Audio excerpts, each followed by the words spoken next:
I know the story of this 10-year-old boy who was on the Hifz track. He was memorizing Quran, and his mother was thrilled. That's all she ever wanted was for one of her children to memorize Quran.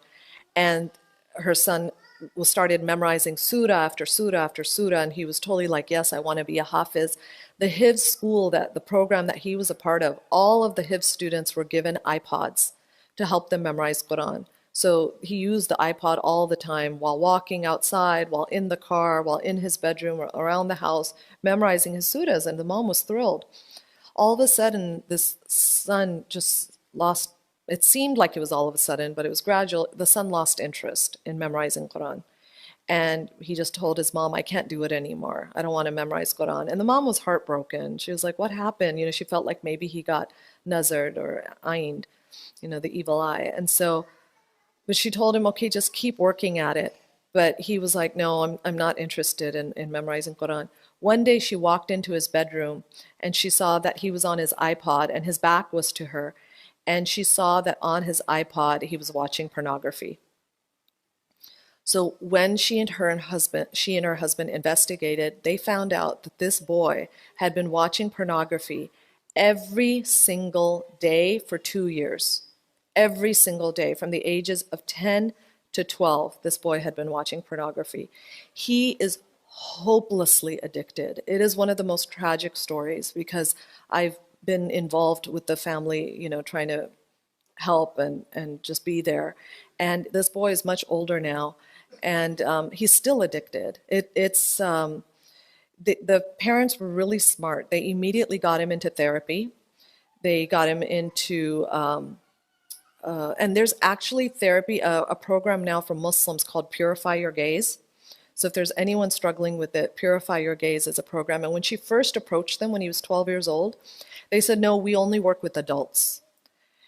And inshallah, your son will be fine, whatever. And so years went by, he's not fine. And all sorts of problems come about from it. This boy has been suicidal because there's so many times he's tried to quit pornography and he has not been able to, and he keeps going back to it. And so he despairs and he starts to feel like Allah can never forgive him. So they have him in therapy, but not only do they have him in therapy for his pornography addiction, but they also have him in spiritual therapy. They have him in therapy with a sheikh who's there to help him and remind him of Allah's mercy, remind him why he can't despair, remind him that Allah subhanahu wa ta'ala is using this addiction just to break you. Allah is showing you that He's the master and you're the slave, and you have to just turn to Allah completely. Just helping him that way. But the thing about pornography addiction, which people don't realize, is studies show first and foremost that most addiction happens between ages of 10 and 12. The other thing is they've actually done brain scans, actual brain scans on children who are addicted to pornography, and they have found that the hard wiring of the brain, the actual shape of the brain changes. It actually changes. There's a physical effect of pornography addiction. And they said that the high that people get from watching pornography is the same high that people get from using cocaine and heroin. So it's like being addicted to cocaine and heroin. So his parents are treating it like an addiction now, that they don't judge their son anymore. And recently the mom told me that after years of trying to deal with this, and they have a very open relationship with their son. The son will come to them and say, Mom, Dad, it's been a month, I haven't watched pornography. And they'll be like, wonderful, alhamdulillah. Then he'll come and say, it's been 2 months, I haven't watched any pornography. And they'll be really happy for him. And then he'll come and say, I watched pornography. I couldn't help it. I'm sorry. And he'll cry and they'll hug him. And, so this is their life right now. And the mom told me recently, after years of dealing with this, her husband is this big, strong person, doesn't show much emotion. She said the other day he just hugged her son and just broke down sobbing, just cried and cried and cried and told their son, I'm so sorry. I'm so sorry that this happened to you. And she said that it happened, with Allah's will, but she said the lesson they took from it is, she said, we broke the number one rule, which is that you don't have internet in your bedrooms. She said the fact that our son had an internet device in his bedroom was our biggest mistake. And so pray for him, inshallah. It's a long journey, and they're trying to get him help.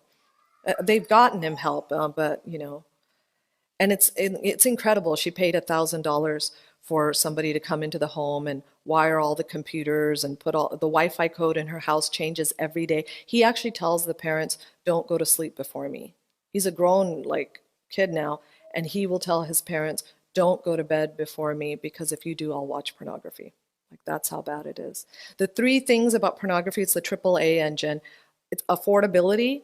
Pornography is cheap, is free, and if it's not free, it's very cheap. Accessibility, you can access it anywhere. In the old days, used to have to go to a video store. Now I could be watching it on my phone in front of you at the dining table and you would have no idea. Affordability, accessibility, and anonymity, the fact that nobody knows you're doing it.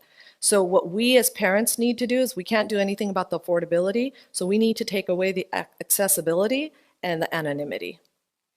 My sons did not have smartphones. They did not have cell phones until age 13. And he did not get a smartphone until now, until age 18. My son Amin, we prayed about it quite a bit before letting him get an iPhone because he's driving here in Southern California now and he needs GPS and whatnot. But my husband has a thing set up on his phone that anything he looks at or any text he gets or sends out, my husband gets a copy of it. So we trust him. Inshallah, he won't do anything wrong, but still, we need to, they need to be aware at this age while they're still developing. For some kids, you can tell them Allah sees you. You're not alone. Allah sees you. Some kids, that'll be enough. But for other kids, you're going to have to tell them about the medical effects, the physical effects, what happens with addiction, how marriages get affected. And I asked my son, why don't you watch pornography, my 18-year-old? Like, why? You could get away with it at anyone's home. Why do you choose not to? And he said that he was once in a dars and he heard the sheikh say something that had a real effect on him. And he said the sheikh said, Iman gets pulled out of your eyes. Iman gets pulled out of your eyes. And he said that freaked him out. For him, that was enough. Alhamdulillah, may he stay that way. For other kids, you're going to need to give them some of the hard facts. Okay, and along with warning about pornography addictions, you have to also teach your kids how to do tawbah. They need to know how they can turn to Allah subhanahu wa ta'ala if they mess up, so that they don't despair. And also for anyone who thinks, I don't want to talk about it because my kid may then want to go look it up, if you don't talk to your kids about it, somebody else will. I know of a kid who heard the word pornography used in a khutbah at a Jummah prayer, and nobody would tell him what it was, so he went and looked it up himself.